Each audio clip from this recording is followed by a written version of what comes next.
राजस्थान में नए मुख्यमंत्री का ऐलान हो चुका है और ऐलान के साथ ही तमाम लोग बड़े आश्चर्य में दिख रहे हैं कि 33 सालों के बाद राजस्थान में ब्राह्मण मुख्यमंत्री को कहीं न कहीं बनने का मौका पार्टी ने दिया है। तमाम लोग अब इस बात के कयास लगा रहे हैं कि कहां से कौन मंत्री बनने वाला है।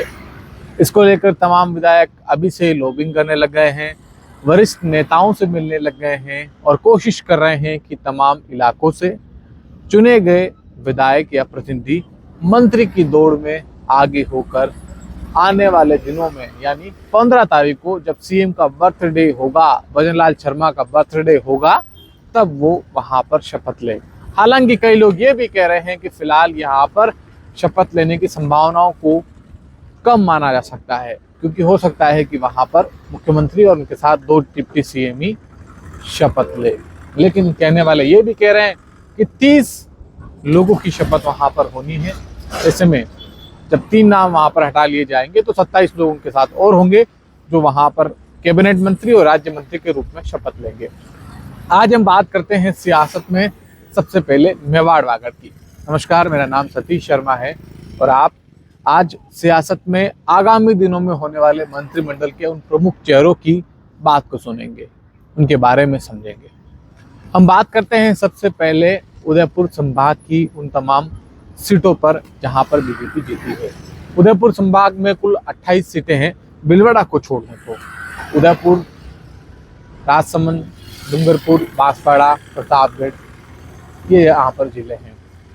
इन जिलों के अलावा इन जिलों की 28 सीटों में से 17 सीटें इस बार बीजेपी ने जीती है।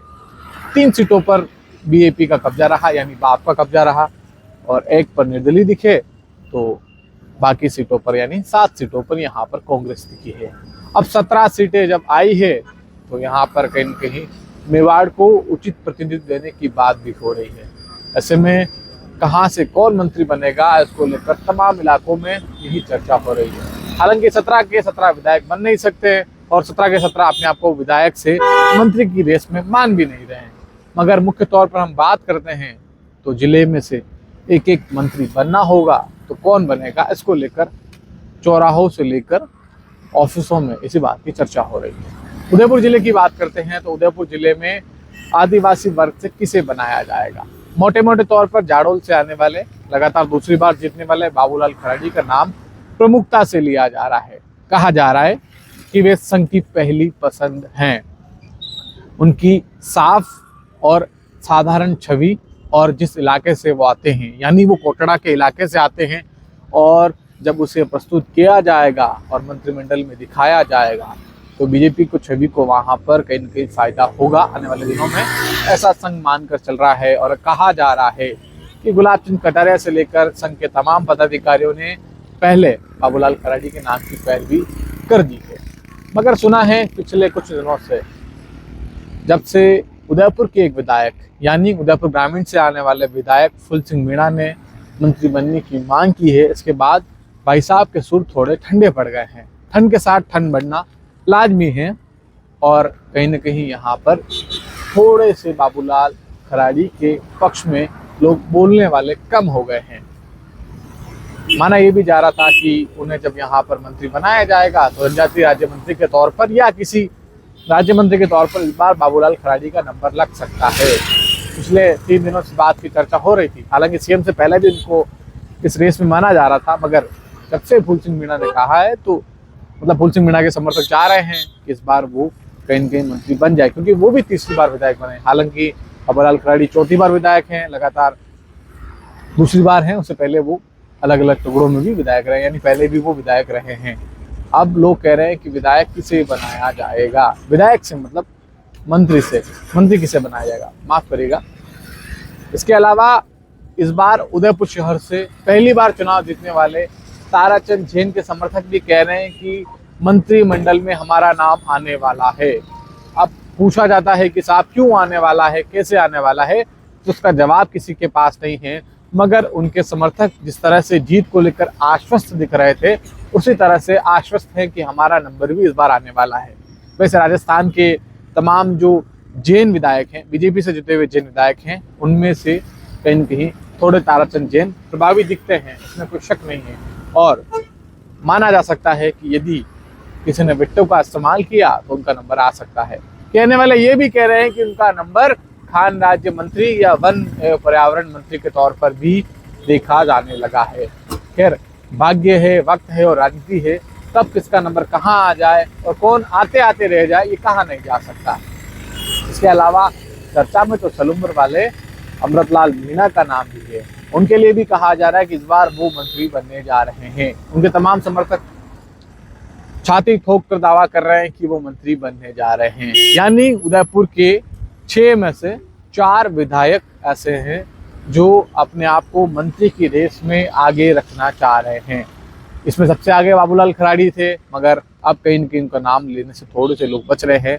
और कहा यह भी जा रहा है कि पिछले कुछ दिनों से भाई साहब भी इस नाम को लेकर थोड़े से साइलेंट होते दिख रहे हैं। फूल सिंह मीणा के साथ रहने वाले खासतौर पर एक बड़े राजपूत नेता चाह रहे हैं कि इस बार वो तीसरी बार विधायक बने और शायद चौथी बार क्या हो, किसने देखा क्या होगा। इस बार अगर राज्य मंत्री के तौर पर ही एक मंत्री पद मिलता है तो कहीं न कहीं फायदा तमाम लोगों को होगा, तमाम समर्थकों को होगा, कार्यकर्ताओं को होगा। ये सोचकर भी लॉबिंग की जा रही है। उदयपुर से लेकर दिल्ली तक नेताओं को फोन घुमाए जा रहे हैं। कहा जा रहा है कि साहब तीसरी बार जीते हैं, अब नहीं तो कब। खैर, फोन तो सलूम्बर वाले नेताजी भी बहुत घुमा रहे हैं और शहर वाले नेताजी भी कहाँ पीछे हैं, अपनी लॉबिंग का भरपूर इस्तेमाल कर रहे हैं। और कहा यह जा रहा है कि उन्होंने काफ़ी नेताओं से कहलाया भी है कि उन्हें इस बार मौका दिया जाए। मौके के पीछे एक बड़ा तर्क ये है कि प्रताप सिंह भी जो जैन समाज से आते हैं उनके बजाय थोड़े ज़्यादा प्रभावी हैं, लेकिन अब उन्हें कौन समझाए कि मंत्री के लिए बोलना भी ज़रूरी होता है और उन तमाम योग्यताओं के दम पर आप थोड़े कमज़ोर हैं, मगर समर्थक चाहते हैं कि वे किसी न किसी तरह से राज्य मंत्री बन जाए। चित्तौड़गढ़ जिले में श्रीचंद कृपलानी का नाम प्रमुखता से चल रहा है, जो निम्बाहेड़ा से जीते हैं। उदयलाल आंजना को हराकर इस बार विधानसभा में पहुंचे हैं, लेकिन चूंकि इस बार वसुंधरा राजे मुख्यमंत्री नहीं बनी है, इसलिए उनके नाम की संभावनाओं को लोग थोड़ा कहीं न कहीं कम मान रहे हैं। लेकिन चूंकि वे वरिष्ठ विधायक हैं, 2 बार सांसद रहे हैं, 4 बार विधायक हैं, तो कहीं न कहीं उन्हें इस बार मंत्री की रेस में लोग 50-50 मान रहे हैं।